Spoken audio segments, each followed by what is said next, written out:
Hey everyone, and welcome back to the Divine Frequency Online Podcast. Today, we are going to be taking a deep dive into something called shadow work. Oh, And honestly, the name is a bit misleading because it's all about bringing light to the hidden parts of ourselves. it's funny how that works, isn't it? The things we often try to keep hidden, those shadow aspects, can actually hold the key to some pretty profound personal growth and healing. Yeah, that's exactly what piqued my interest. We're working with Jessica Zimmerman's YouTube video on the bright side of shadow work, along with some additional insights from a tech source that kind of delves into the spiritual side of this practice. It seems like there's so much more to it than just confronting our so-called negative traits. You're spot on. Think of it this way. We often focus on self-improvement, but what if true growth comes from understanding and accepting all parts of ourselves, even the messy bits we'd rather not acknowledge? Right. That's a powerful thought. Mhm. So let's unpack this. For those who might be new to the concept, can you break down what shadow work actually involves? Essentially, it's about exploring those parts of ourselves that we've repressed or pushed down, those thoughts, emotions, and even behaviors that we might not be proud of or that the society has taught us to hide. Okay, so Zimmerman uses this analogy of a hallway in her video. I found it so intriguing. Could you expand on that for our listeners? Absolutely. The hallway represents that in-between space, that period of transformation where we're letting go of old patterns and beliefs, while simultaneously stepping into a newer, more authentic version of ourselves. It's like standing on a threshold, caught between the familiarity of the past and the uncertainty of what lies ahead. It's that feeling of already but not yet right. Like we're on Yes, the cusp of something incredible, but still wrestling with the baggage we're carrying. exactly. And what's interesting is that this idea of shadow work isn't just a trendy self-help concept. It has roots in both psychology, where it's linked to understanding the unconscious mind, and spirituality, where it's seen as recognizing the inherent duality within each of us, the light and shadow that make up the whole. Okay, I'm starting to see how multi-layered this is. Mhm. But honestly, why would anyone want to embrace their darkness? Doesn't it seem counterintuitive to focus on what we're trying to improve? Well, Zimmerman shares her personal experience with this in her video. She talks about how facing her own struggles with anxiety and depression was actually what led her to deeper self-awareness and healing. It wasn't about eliminating those feelings, but understanding where they stemmed from and how they were serving her, even if it was in a way she hadn't recognized It's before. like those growing pains we experience uncomfortable in the moment, but they ultimately lead to something stronger and more resilient, right? Precisely. And here's where it gets really fascinating. Every single one of us has a shadow side. It's part of being human. Acknowledging that shadow, rather than pretending it doesn't exist or constantly trying to shove it down, can be incredibly empowering. I love how you phrase that. It's not about eradication, but about integration. I bet this is where our listeners start having those aha moments they're always looking for. Absolutely. Shadow work can lead to some profound realizations about ourselves and our patterns. Zimmerman even poses this question in her video. What if the cause of your pain and the cure for your pain is the same you? Wow, that's a real mind bender. It suggests that we have more agency and power in our own healing than we often give ourselves credit for. Exactly. And on that note, both Zimmerman's video and the text source emphasize gratitude as a powerful tool during shadow work. Now that's interesting to me. Gratitude during shadow work. How does that work? It might seem counterintuitive, but consciously practicing gratitude can be incredibly helpful when facing those darker aspects of ourselves. It's about intentionally shifting your mindset, even if it's just for a few moments, and focusing on the positive aspects of your life. So even when things feel challenging, we can choose to focus on what's going well. That's a pretty powerful reminder. Right. And Zimmerman even shares some simple gratitude affirmations that she used during her own shadow work journey. Things like, thank you for a roof over my head, or thank you for my health. Simple, yet they serve as a reminder of the good that already exists in our lives. I like how accessible that feels. It's not about grand gestures, but about finding those everyday moments of appreciation. Exactly. And before we go any further, for those of you who are finding this deep dive into shadow work intriguing, we'd love for you to check out etherealenergeticvibes.com for more resources and tools to support your journey. You'll find a wealth of information there to help you explore these concepts further. Definitely worth a visit. Now, both of our sources also mention journaling as a beneficial practice during shadow work. What are your thoughts on that? Journaling is a fantastic tool for this type of inner work because it provides a safe space for processing emotions and reflecting on experiences. It allows us to be honest with ourselves, to get those thoughts and feelings out of our heads and onto paper without judgment or fear of being seen. There's something so cathartic about just letting it all out onto the page. Isn't there? It's like releasing pent-up energy. Absolutely. The text source we're working with also mentions guided meditations and affirmations as helpful tools for navigating shadow work. Those can be great for providing structure and guidance, especially if someone's feeling a bit lost or overwhelmed. Exactly. It's all about finding what resonates with you and supports your individual journey. But let's be honest, shadow work can be pretty intense. Zimmerman even compares it to training for a marathon.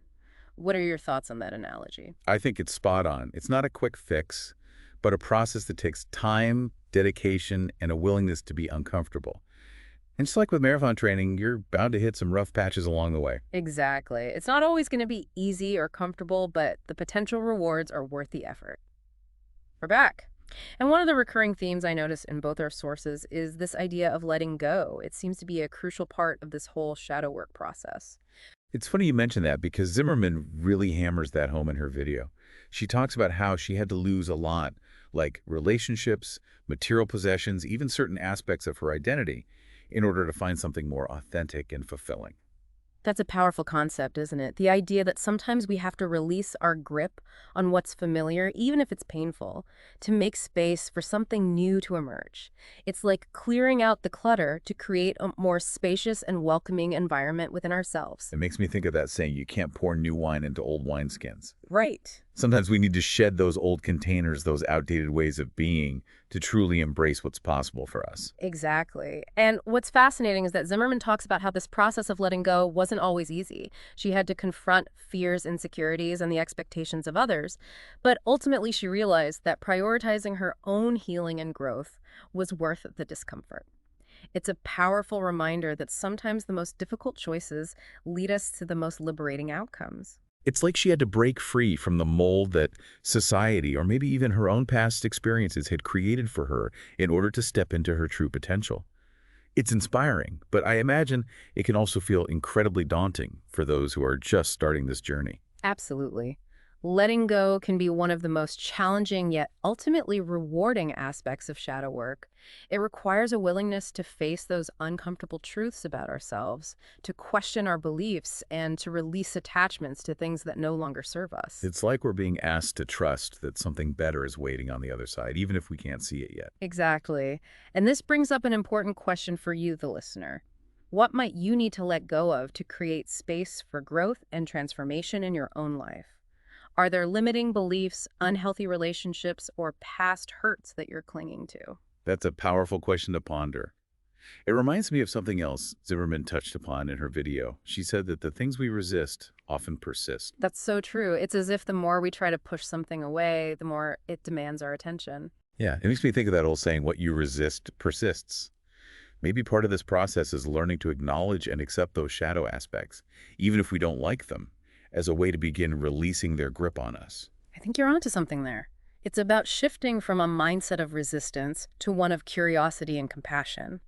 Instead of judging or criticizing ourselves for those less than perfect parts, what if we approach them with a sense of openness and understanding? That's a subtle but important shift, isn't it? Yes. It's about moving from this is wrong with me to I wonder what this is trying to teach me. Exactly.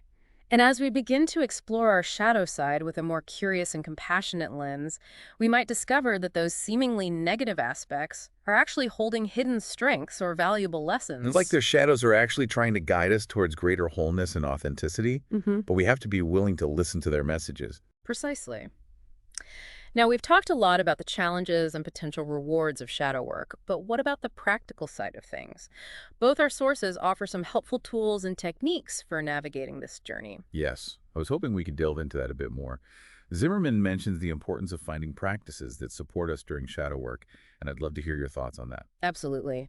One practice that's often recommended, and one that Zimmerman highlights in her video, is journaling. It's a powerful way to process emotions, gain clarity on our thoughts and patterns, and track our progress over time. Journaling has always been a go-to for me, especially when I'm feeling overwhelmed or stuck. There's something so freeing about simply getting those thoughts and feelings out of my head and onto paper. It's like giving those swirling thoughts a place to land so they're not just constantly circulating in our minds. And the act of writing itself can be incredibly therapeutic, helping us to slow down, connect with our inner world, and gain a deeper understanding of ourselves. The text source also mentioned guided meditations and affirmations as helpful tools. I've dabbled in both, and I can see how they could be especially beneficial during shadow work. Absolutely. Guided meditations can provide structure and support, guiding us through visualizations, breathing exercises, or affirmations designed to promote relaxation, self-compassion, and deeper awareness.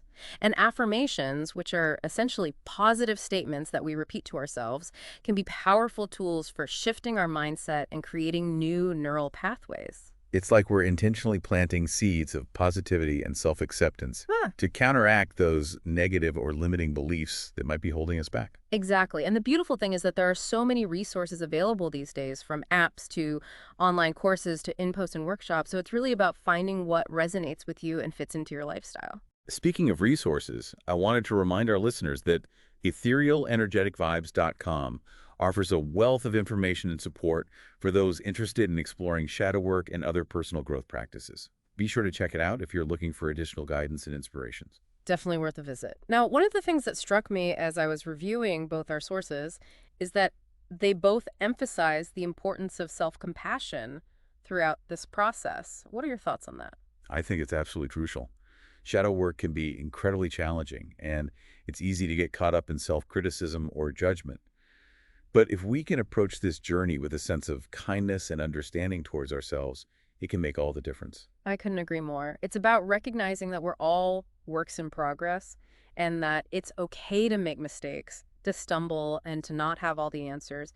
In fact, those moments of imperfection can be some of our greatest opportunities for growth and learning. It's like we're giving ourselves permission to be human with all of our complexities and contradictions. Exactly. And when we approach ourselves with compassion, it allows us to be more honest and vulnerable, which is essential for shadow work. It's hard to face those uncomfortable truths about ourselves if we're constantly beating ourselves up for them. It's like we're creating a safe and supportive inner environment where we can explore those shadowy parts without fear of judgment or condemnation. Precisely. And remember, self-compassion doesn't mean making excuses for our behavior or ignoring areas where we need to grow. It's about holding ourselves accountable while also recognizing that we're worthy of love and kindness, even when we mess up. It's about treating ourselves with the same understanding and grace that we would offer to a dear friend who's going through a tough time. And I think that's a powerful message to leave our listeners with as we wrap up this deep dive into shadow work here on the Divine Frequency Online podcast. Absolutely. We hope you found this conversation insightful and empowering. And remember, the journey of self-discovery is ongoing. So keep exploring, keep growing, and keep shining your light. Thank you for listening. Welcome back to the Divine Frequency Online podcast. We've been having such an insightful conversation, about shadow work, exploring what it is, why it's important, and some practical tools for navigating this often intense process. Yeah, it's been fascinating to unpack this concept with you. And it's clear that while shadow work can be challenging, it ultimately offers a path towards, greater self-awareness, healing, and personal growth. And I think one of the key takeaways here is that it's not about becoming perfect or eradicating those parts of ourselves that we deem undesirable. You're so right. It's more about acknowledging and integrating all parts of ourselves, even the messy, uncomfortable ones, to become more whole and authentic. Exactly. It's like those shadows actually hold pieces of our true selves waiting to be understood and embraced. And when we resist or deny them, we're actually limiting our potential for growth and fulfillment. This whole conversation makes me think of that Carl Jung quote. The meeting of two personalities is like the contact of two chemical substances. Mm. If there is any reaction, both are transformed. It's like by confronting and integrating our shadow selves, we're actually creating a more potent and dynamic version of ourselves. I love that analogy. And remember, this is a journey, not a destination. There will be ups and downs, moments of resistance, and times when you might feel like giving up. But the key is to keep showing up for yourself, to keep exploring, keep questioning, and keep growing. It's like we're constantly peeling back layers, uncovering new depths to ourselves as we go. Yeah. And I think it's important to acknowledge that this process can look different for everyone. There's no one-size-fits-all approach to shadow work. Absolutely. What works for one person might not work for another, and that's where self-awareness comes in. It's about paying attention to what resonates with you, what feels authentic, and what supports your unique journey. And as we've discussed throughout this deep dive, there are countless resources and tools available to support us along the way. From journaling and meditation to seeking guidance from therapists or mentors, there's no shortage of ways to deepen our self-understanding and navigate those shadowy landscapes. And speaking of resources, I want to remind our listeners about etherealenergeticvibes.com, which offers a wealth of information and support for those interested in exploring shadow work and other personal growth practices. It's a fantastic starting point for anyone who's feeling called to delve deeper into these concepts. So to our listeners, we encourage you to embrace the journey of shadow work. It might not always be easy, but the rewards are truly immeasurable. And remember, you don't have to do this alone. There are countless communities and individuals who have walked this path before you, and they're ready to offer support and guidance along the way. Beautifully said. Thank you for joining us on this deep dive into shadow work here on the Divine Frequency Online podcast. We hope you found this episode insightful and empowering. Until next time, keep exploring, keep growing, and keep shining your light.